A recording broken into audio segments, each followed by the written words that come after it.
Esto es de Bitcoin House y te damos la bienvenida a la siguiente clase de este curso de inversiones en Bitcoin y criptomonedas. En esta clase vamos a hablar de un asunto muy común cuando se habla de Bitcoin y es el tema de la seguridad. Vamos a responder preguntas como si Bitcoin es seguro o qué respalda la seguridad de Bitcoin o si sería posible que un hacker le robe sus Bitcoins a otra persona. También vamos a ver con más profundidad qué es la famosa blockchain, para qué sirve y cómo funciona. Y vamos a empezar a entender qué es la minería. Aunque ese es un tema que vamos a retomar un poquito más adelante para terminar de explicarlo. Ahora, quiero que sepas que esta clase va a ser probablemente la más compleja de todas, así que vas a necesitar poner toda tu atención aquí e incluso es probable que haga falta que la veas 2 veces si quieres entenderla bien. También me gustaría aclarar que en esta clase nos vamos a meter en las entrañas de Bitcoin mucho más de lo que un usuario promedio necesitaría entender para usar Bitcoin o incluso para generar ganancias con él. Pero como este es un curso y pagaste por él, pues yo asumo que te interesa aprender todo lo que se pueda. Así que de cualquier forma nos vamos a sumergir un rato en este tema y ya tú decidirás qué tanto te interesa entender esta parte tan técnica. Bien, para comenzar vamos a recordar que Bitcoin es un dinero digital o un sistema de pagos que busca, entre otras cosas, la descentralización, o sea, evitar los intermediarios en las transferencias de dinero y que busca también solucionar el problema del doble gasto. El principal reto que existía en la creación de este sistema de pagos digital y sin intermediarios era la seguridad. Cómo hacer que el sistema fuera seguro sin la necesidad de un tercero, como un banco, que verificara la legitimidad de una transacción, o que nadie pudiera robar o clonar el dinero, o que nadie pudiera gastar un mismo dinero 2 veces, o gastar un dinero que no era suyo. Para explicar cómo fue que esto se logró, primero hay que entender que Bitcoin está basado en la tecnología blockchain y la criptografía. Y funciona gracias a que reúne estas y otras tecnologías previas. Entonces, la primera pregunta que surge es, ¿qué es blockchain? Podemos definir a blockchain como una base de datos distribuida. Además es una base de datos abierta, descentralizada, neutral, sin fronteras y resistente a la censura. En otras palabras, podríamos decir que es como un libro contable en el que se llevan las cuentas de qué le pertenece a quién, para que nadie gaste lo que no tiene. Es como un registro o un historial de transacciones. Y está fragmentada en bloques conectados mediante criptografía. Esto es lo que se conoce como la cadena de bloques y de ahí el nombre blockchain.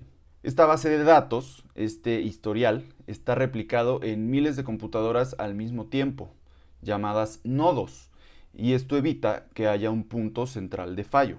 Ahora, el tamaño de su comunidad o la cantidad de poder computacional que reúne una red como la de Bitcoin es lo que determina que sea segura o no.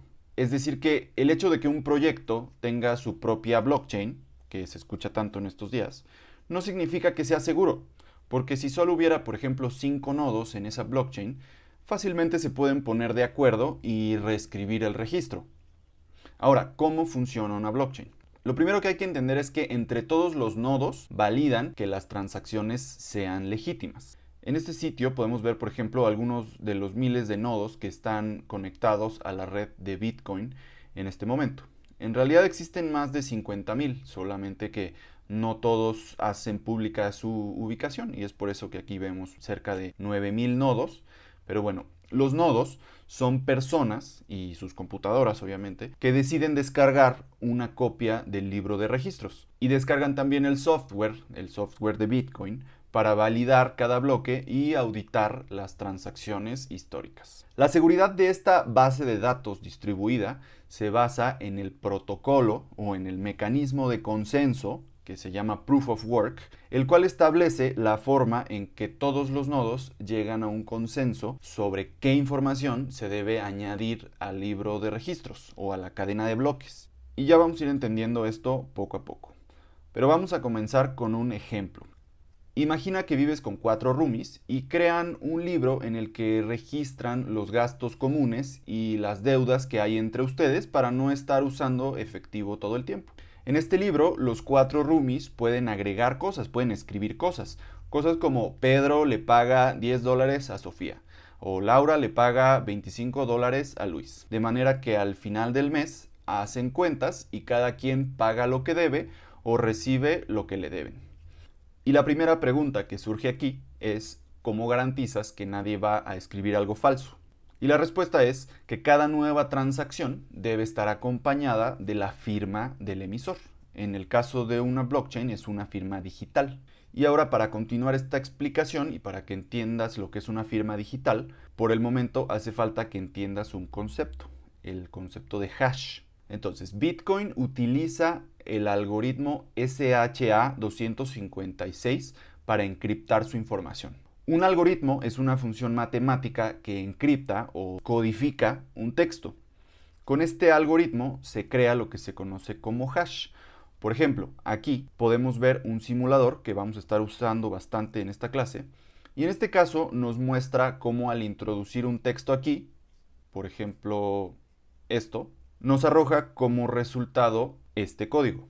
El hash es este código alfanumérico que es único e irrepetible y que representa al texto, a este texto. Ahora, aquí vale la pena mencionar un par de cosas, y la primera es que el hash siempre tendrá la misma longitud. En el caso de un hash generado con el algoritmo SHA-256, siempre será de 64 caracteres. Y la segunda es que un mismo texto procesado con este algoritmo siempre dará como resultado el mismo hash. Pero como puedes ver, con cambiar, agregar o sustraer uno solo de los caracteres del texto, el hash cambia completamente. Entonces, en resumen, el hash es este código irrepetible que surge como resultado de procesar un texto mediante un algoritmo, en el caso de Bitcoin, el algoritmo SHA-256, y este es el hash para este texto. Entonces, regresando a nuestro ejemplo del libro en el que los 4 roomies anotan sus gastos y deudas entre sí, decíamos que para evitar que alguno de ellos agregue información falsa o inventada, las transacciones solamente son válidas si van acompañadas de la firma digital del emisor. Ahora, ¿cómo evitas que alguien copie o falsifique la firma digital? Y para esto hace falta entender que cada usuario tiene algo que se llama clave privada o clave secreta y también tienen algo que se llama clave pública. La clave pública es como la dirección a donde otras personas podrían enviar dinero a alguien. Digamos que sería como el número de cuenta que tú le das a otras personas para que te envíen dinero.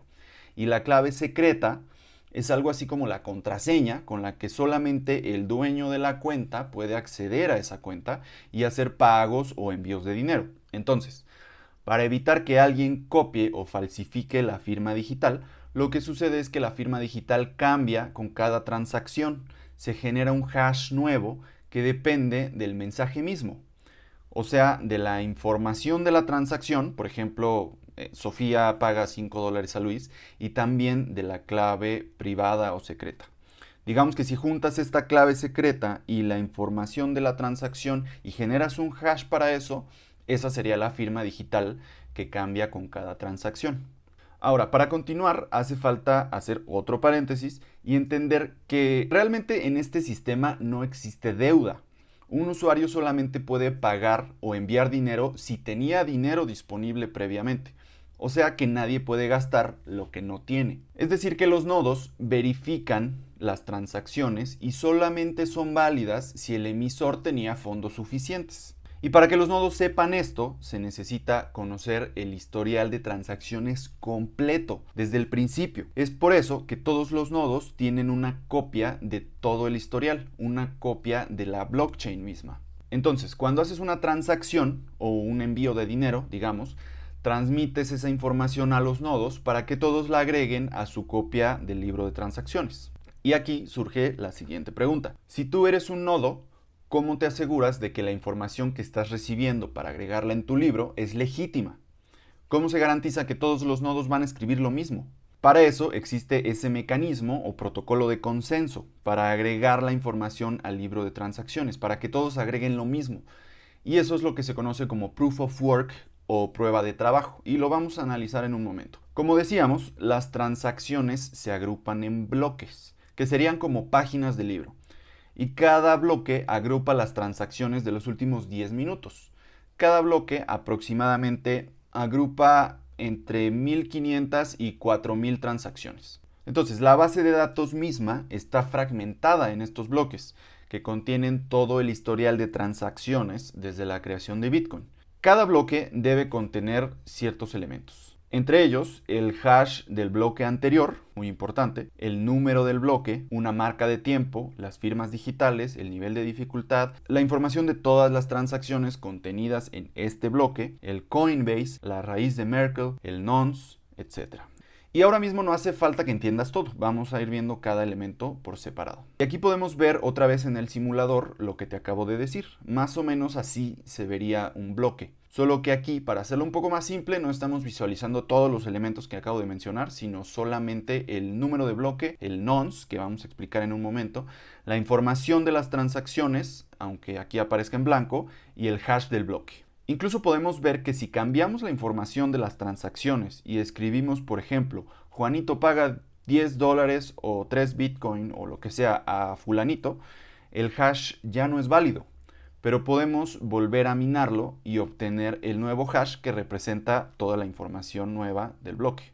Como decía, todos los bloques están conectados entre sí de manera secuencial mediante criptografía y por eso se llama cadena de bloques o blockchain. Entonces, como decíamos, el hash de este bloque es uno de los datos que se incluyen en el bloque siguiente y aquí podemos verlo. De manera que modificar cualquier dato de cualquier bloque modifica por completo su hash y por lo tanto modificaría el contenido del bloque siguiente y por lo tanto de ahí en adelante todos los bloques se invalidarían. Por ejemplo, si aquí en el simulador modificamos cualquier dato de cualquier bloque, podemos ver cómo cambia el color indicando que su hash ya no es válido y podemos volver a minarlo.